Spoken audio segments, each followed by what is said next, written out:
सारे छिद्र देखते रहते हैं। ये शास्त्रों ने हमें सिखा दिया, क्योंकि शास्त्रों ने कहा कि तुम्हें किसी से कोई संबंध है ही नहीं, पत्नी है तुम्हारे साथ मरेगी नहीं, फिर तुम पत्नी की चिंता मत करो।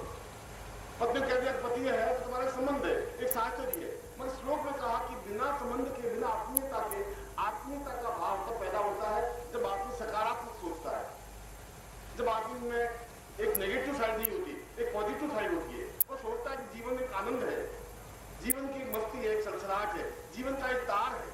हम जीवन को खून की तरह भी जिंदा रह सकते हैं, ऐसे रहते हैं। जीवन ऐसा भी होता है कि हमने जीवन में कोई आनंद प्राप्त किया ही नहीं। अगर कोई आनंद प्राप्त करता है तो हम बहुत दुखी होते हैं। यदि कोई हंसता है तो हम सोचते हैं कि ये क्यों हंस रहा है। हम अंदर से कुछ कह नहीं पाते, मगर हमारा उसके 100 छिद्र निकाल देंगे। यदि कोई व्यक्ति अच्छे कपड़े पहन के निकलेगा तो हम उसके 50 गलतियां निकाल देंगे। अरे ठीक है, बेईमानी के बहुत पैसा कमा दिया, और घूम रहे हैं, हम सब जानते हैं। अब तुम्हें पता ही नहीं वो कहाँ रहता है, तो नाम, बाप का नाम मालूम नहीं है, तुम सब जानते हो कि उसने कैसा पैसा कमा दिया। और ये लड़की घूम रही है और घूम रही है, हम सब जान रहे हैं, आपको पता नहीं है कैसे नशे कर रही है, क्यों कर रही है, हमें पता है। क्योंकि ये हमारी कमी अपने आप में इस ढंग से व्यक्त होती है। ये जीवन की नेगेटिव साइड। इस श्लोक में कहा है कि अगर जीवन को कुछ बनाना है, और जीवन बनता है साधनाओं के माध्यम से, बिना साधनाओं के, बिना मंत्र के, बिना जीवन की उच्चता के जीवन में पूर्णता नहीं आ सकती। संबंध तो एक अलग चीज है, लौकिक संबंध दूसरी चीज है। लौकिक संबंध तो मैं नहीं है तो बना दूंगा, यदि मैं शादीशुदा नहीं हूं तो मैं शादी कर लूंगा, ये संबंध बंद है। संबंध बनाने या संबंध तोड़ने तो मेरे हाथ में, मैं संबंध किसी से कितना बना सकता हूँ, कितना तोड़ सकता हूँ, ये मेरे हाथ की बात है। ये मेरे हाथों में रेखाएं लिखी हुई नहीं है, मेरे भाग्य में लिखी हुई कोई रेखाएं नहीं है कि मैं इसी से शादी करूंगा, ऐसा कोई चिंतन नहीं है। मगर जीवन का आनंद किससे प्राप्त हो सकता है, और जीवन के आनंद का स्रोत क्या है, यदि वो तुम्हारे पास नहीं है तो फिर तुम्हारे जीवन का कोई मूल्य नहीं है, फिर तुम्हारे जीवन का कोई मकसद नहीं है। फिर उस साधना का ऐसा साधना नहीं हो सकती कि हम आंख बंद करके साधना नहीं की जा सकती। ये हमारे ऋषियों ने की। ऋषियों ने इस प्रकार की साधनाओं को प्रसिद्ध दिया। ऋषियों ने बिल्कुल एक जगह बैठ करके एक टांग पे खड़े हुए 14 साल तक एक टांग पे खड़े होकर के उन्होंने साधना की। विश्वामित्र सूखे पत्ते खा करके 5 साल तक रहे, और उन सारे साधुओं ने, योगियों ने ओंकार, विश्वामित्र जैसा तो कोई ऋषि हो ही नहीं सकता, उसने 7 साल तक सूखे पत्ते खाए। 7 साल तक सूखे पत्ते खाना जीवन की कोई पूर्णता नहीं थी उनकी। यह तो अपने आप में ऐसे हमारे हरिद्वार में और बनारस में और इलाहाबाद में बहुत बैठे हैं। अगर कुंभ में जाए तो कांटों पे लेटा हुआ एक साधु देखा, तो कांटों में लेटना उसको कोई आनंद की बात नहीं है। वो चाहता है कि मुझे लोग देखें, फोटोग्राफर ने फोटो खींचे, वीडियो वाले उसका बोल दिया, मैं भी 5 मिनट खड़ा खड़ा देखता रहा, हमारे यार, और कांटों के ऊपर लेटा हुआ है। वो अपने आप को एक्सरसाइज कर रहा था, और विश्वामित्र भी अपने आप को एक्सरसाइज कर रहे हैं कि लोगों ने अगर मेरी प्रशंसा नहीं है, पूछ नहीं, तो क्या करूं, सूखे पत्ते खा क्यों कर रहे। उस शिवी ने अपने हार्ड मांस काट काट के फेंक दिया। यह कोई जीवन की उपलब्धि नहीं थी। कृष्ण ने गीता में कहा कि ये जीवन की उपलब्धियां नहीं है जो तुम कर रहे हो, इसके अलावा भी जीवन में योगीश्वर बना जा सकता है। जीवन में योगी बनने के लिए, और योगी नहीं, योगीश्वर बनने के लिए प्रेम की एक स्थापना अपने जीवन में होनी चाहिए। एक नवीन चिंतन दिया, वो सारे वेद पुराण को परे हट करके एक नया एक अर्थ दिया, और एक अर्थ दिया उस व्यक्ति को हमने योगीश्वर भी कहा। कृष्ण वंदे जगत गुरु, हम संसार का गुरु माना उसको, हमने संसार का योगीश्वर माना। उसने जीवन में जो कुछ भी किया अपने आप पूर्णता के साथ किया, टुकड़े के साथ नहीं किया। राम के जीवन में वह पूर्णता नहीं प्राप्त हो पाई, उसके जीवन की विडंबना थी, एक जीवन का क्रम था।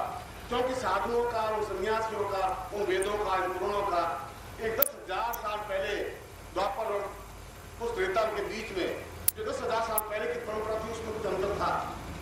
किसने कहा कि ऐसा संभव नहीं हो सकता। उसने कहा कि बिना प्रेम के जीवन में अनुकूलता नहीं आ सकती, और जो कुछ भी करे पूर्णता के साथ डूब करके करे। अगर उसने शत्रुओं का संहार किया तो डूब करके किया, बचाया एक नहीं, एक कौरव नहीं बचा, एक पांडव नहीं बचा, सबको समाप्त किया। पांडवों की तरफ होते हुए केवल 5 पांडव बचे, और वो 5 पांडव हिमालय में जाकर समाप्त हो गए। और कौरव की जितने अक्षौणी सेना थी उन सारे कौरवों को समाप्त कर दिया। उनके जीवन का कोई क्रम होगा, ऐसा उन्होंने क्यों किया? बहुत अपने आप में नीति थी, पूर्ण नीति थी, मगर उसने युद्ध किया तो अपनी पूर्णता के साथ युद्ध किया। प्रेम भी किया तो पूर्णता के साथ किया, चोरी भी की तो पूर्णता के साथ चोरी की, शादी भी की तो पूर्णता के साथ शादियां की, घिसे पिटे तरीके से नहीं। हम अगर कुछ भी करें अगर हम टुकड़ों में करेंगे हम, अगर हमारे जीवन में साहस नहीं है, कर्मठता नहीं है, जीवन में पौरुषता नहीं है, पूर्णता नहीं है, तो जीवन में कुछ प्राप्त कर ही नहीं सकते। जीवन प्राप्त करने के लिए ऐसा कई शास्त्रों में नहीं है कि आप बिल्कुल आंख मूंद करके साधना करने से साधना होती है, और जीवन का एक क्रम जरूर है। जीवन का क्रम तो सूखे रोटियां खा करके भी साधना करना लिखा हुआ। एकादशी का व्रत करिए और एकादशी से पूर्ण मास में 5 दिन भूखे रहिए, गुरुदेव जल्दी मिल जाएंगे, भगवान जल्दी मिल जाएंगे, शास्त्रों में ऐसा लिखा है। गुरुदेव इतिहास की कथा पढ़िए, इतिहास में बिल्कुल खाना नहीं चाहिए, बारिश को 1 कौर खाना चाहिए, दिवस को 2 कौर खाना चाहिए, गुरु तक 4 कौर खाएंगे तो भगवान सामने खड़े हो जाएंगे, इससे भगवान सामने नहीं हो। यह केवल जीवन की एक विडंबना है। उन्होंने जीवन को, शरीर को सुखाना जीवन का सौभाग्य मान लिया। ये हमारे जीवन के, हमारे कोई शास्त्रों में, अगर हमारे पिता शराब पीते हैं तो गलत थी, हम उसकी प्रशंसा नहीं कर सकते। प्रशंसा तो वो करते जिनके पास कोई ज्ञान की चेतना है ही नहीं। पंडे ऐसा कह सकते हैं, पुरोहित ऐसा कह सकते हैं, वो ऐसा कह सकते हैं कि अगर हमारे साथ लिख दिया, हमारे पूर्वजों लिख दिया, वो सब सही है। मैं कहता हूं ऐसा नहीं है, उनसे भी गलतियां हो सकती हैं, उन्होंने भी गलतियां की। उन्होंने कहा कि जीवन को भूखे मारना और सुखा देना जीवन की पूर्णता है। वो गलती बुद्ध ने भी की, वो गलती महावीर ने भी की। वो गलती की मतलब उन्होंने एहसास किया, उन्होंने एहसास किया कि केवल भूखे मरने से जीवन में पूर्णता नहीं प्राप्त होती। जब तक महावीर ने सुजाता की खीर नहीं खाई, उनको एक ज्ञान प्राप्त नहीं हुआ। 48 दिन भूखे रहे, अन्न का एक दाना नहीं डाला, मगर कोई ज्ञान, कोई चेतना, कोई ज्योति, कोई अंदर से प्रकाश पैदा नहीं हुआ। महावीर ने कहा कैसे ऐसा भूखे, हमारे सारे शास्त्रों में लिखा है कि केवल निराहार रहकर के ज्ञान प्राप्त किया जा सकता है। 48 दिन तक मैं भूखा रहा तो प्राप्त हुआ ही नहीं, रह नहीं सकता।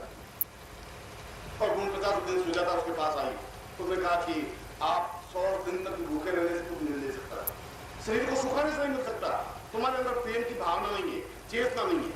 और जब तक अंदर एक हंसी नहीं आएगी, प्रेम नहीं आएगा, एक चिंगारी नहीं पैदा होगी, जब तक तुम्हें गुरुत्व प्राप्त नहीं हो सकता। मैं खीर लाई हूं तुम्हारे लिए, अत्यंत स्वादिष्ट, इसको आप दीजिए, आधार बनेगा। आधार बनेगा तो जीवन में एक रस आएगा। उस रस को प्राप्त करने के लिए शरीर को सुखाना जरूरी नहीं है। और उस दिन महावीर स्वामी को पहला चिंतन मिला, पहला उपदेश मिला। जीवन में एक घटना घटित हुई, एक पहली बार बुद्धत्व प्राप्त हुआ, पहली बार एक गुरुत्व प्राप्त हुआ। गुरुत्व का मतलब है एक घटना घटित हो जाना, एक चिंगारी पैदा हो जाना। गुरुत्व का मतलब को गुरु होना नहीं, गुरुत्व का मतलब है शरीर जो कुछ हल्का फुल्का था, जो शरीर में ज्ञान नहीं था, उस ज्ञान की वृद्धि हुई, गुरु बना, लघु नहीं। हम लघु तो है ही, हमारे जीवन में न्यूनता तो है ही, हमारे जीवन में कमियां तो है, भौतिक दृष्टि से भी, आध्यात्मिक दृष्टि से भी, मगर जीवन में पूर्णता प्राप्त हो उसको गुरुत्व कहते हैं। और वह गुरुत्व प्राप्त हो सकता है साधनाओं के माध्यम से, और साधनाएं प्राप्त हो सकती हैं प्रसन्नता के माध्यम से, खिलखिलाहट के माध्यम से, छलछलाहट के माध्यम से, नाचते हुए, कूदते हुए, झूमते हुए और अपने आप को नृत्यमय करते हुए भी। ये पहली बार शास्त्रों में कहा गया है, जिसके अंदर प्रेम का प्रस्फुटन होगा, जिसके अंदर एकदम वसंत को समझने की क्रिया होगी। उस श्लोक में, जिस श्लोक मैंने आपके सामने रखा, उस श्लोक का तात्पर्य है कि यह गुरुत्व प्राप्त करना और जीवंत व्यक्ति के सानिध्य में रहना। गुरु मिले, ऐसा भी हो सकता है कि स्वामी हरिराधन जी थे, हमारे गुरु जी थे, कहाँ गए, गुरु जी मर गए, अब गुरु जी चले गए। और कैसे चले गए, जैसा सांस नहीं ली, खत्म हो गई, अब वो हरिराधन जी हमारे क्या काम करें। ये तुम्हारे जीवन का दुर्भाग्य है कि हरिराधन तुम्हारे सामने नहीं है। तुम्हारे सामने हो जीवंत गुरु हो, चेतना युक्त गुरु हो, प्राण चेतना वाले सही हो, जो तुम्हारे सुख दुख दर्द को, तुम्हारी नाड़ी पर हाथ रखा, तुम्हें समझा सके, तुम्हारे दुख दर्द को समेट सके, तुम्हें बाहों में ले सके, तुम्हें अपने सीने से लगा सके, अपनी बात, तुम्हारे मन की पुकार तुम्हें कह सके, तुम अपनी मन की बात उसको कह सको, एक गुंजरण हो सके, एक क्रिया हो सके, तुम दोनों के बीच में संबंध स्थापन हो सके, गुरु शिष्य के बीच में। तुमने सूफी काव्य पढ़ा नहीं है, सूफी काव्य में पद्मावत, जायसी का पद्मावत है, अपने आप में सूफी का हिंदी में किया होगा, तुमने पद्मावत जरूर पढ़ा होगा। और उसमें उस सूफी काव्य में अपने आप को प्रेमिका बनानी पड़ती है। मैं प्रेमिका हूं और प्रेमिका के भाव से पूरे संसार को देखती हूं। उस पद्मावत को आपने देखा, पद्मावती का वर्णन है, अपने आप में पूर्ण उस भाव के रूप में वो प्रभु को प्राप्त करने की क्रिया है। पद्मावत अपने आप में आध्यात्मिक ग्रंथ है, जैसा वशिष्ठ संहिता है, जैसा विश्वामित्र संहिता, वैसे ही पद्मावत है। बस उसमें एक भावना का चेतना एक अलग है। आंख देखने की क्रिया, पुरुष की आंख में वो प्रेम छलक ही नहीं सकता जो स्त्री की आंख में छलक सकता है। इसलिए कबीर और सूर और मीरा और तुलसी सब ने एक ही बात कही कि आंख तो एकदम प्रेमिका की आंख होनी चाहिए। एक आंख में रस होना चाहिए, देखने की क्रिया होनी चाहिए। देखा और अपने आप में सामने वाले को पागल बना दिया, अपने आप को चेतना युक्त बना दिया। ये जीने की क्रिया, ये जीने की आनंद तब हो पाएगी जब अंदर एक भाव पैदा होगा, जब हमारे पांव उठेंगे, जब हमारे मुंह से संगीत निकलेगा, जब हमारी आंखों में नृत्य बनेगा, जब हमारे हाथ नाच से लगेंगे, जब हमारे पैर नाच से लगेंगे, जब जीवन का एक उत्सव बनेगा, तब अमृत बनेगा। और ये अमृत एक एक घूंट पीना साधना है। साधना के लिए और सैकड़ों रास्ते हैं, भगवान को प्राप्त करने के लिए हजार रास्ते हैं। मैंने कहा वैसे संहिता भी एक रास्ता है, पत्ते खा करके भी उस भगवान को प्राप्त किया जा सकता है। और एक रास्ता मीरा का भी है कि नाचते हुए भगवान कृष्ण को प्राप्त करने की क्रिया है। एक पद्मावत की भी एक साधना है कि हम बिल्कुल अपने आप को श्रृंगार युक्त बनाए 24 घंटे, एक एक घंटे में अपने आप को श्रृंगार को बदले। क्षण क्षण यन्नवता मुपैति तदैव रूपम रमणीयताया। रूप और रमणीयता का मतलब है क्षण क्षण में हम बदल जाए। हमने एक क्षण पहले जो प्रकृति को देखा, अगर हम नेपाल जाएं या हिमाचल में जाएं या हिमालय में जाएं या कश्मीर जाएं, एक क्षण पहले जो प्रकृति थी वो नहीं रहेगी। दूसरे क्षण पत्ता और ढंग से झूमेगा, तीसरे क्षण पुष्प और ढंग से खिलेगा, फिर जिस ढंग से खिलाए 14 क्षण देखे तो पत्ती जितनी और ढंग से नाचेगी। एक एक क्षण में बदलता है, इसलिए प्रकृति में इतनी सुंदर लगती है। 10,000 साल तक देखते रहे फिर प्रकृति से हमारा जी नहीं बढ़ता और हमारे पत्ते से जी बढ़ जाता है। क्यों बढ़ जाता है? क्योंकि बदल नहीं सकती। वो जैसी पैदा हुई वैसी वैसी बनी रहती है, महान हिडिंबा की तरह। बस कोई बाल खुले हुए, वो पति आया नहीं और चपका दी शेर की तरह। हाँ, इस ऑफिस में ठीक था, 5:30 कहां? अरे 5:30 मिनट ट्रेन तुम्हारी लेट होती है। उसमें बदलने की क्रिया नहीं है, इसलिए संबंधों में दरार पड़ जाती है। इसलिए गुरु शिष्य के संबंधों में दरार पड़ जाती है, क्योंकि उसमें प्रेम का संबंध नहीं बन पाता। इसलिए साधना तुम्हारा दरार है, तो साधना तुम्हारा रस नहीं है।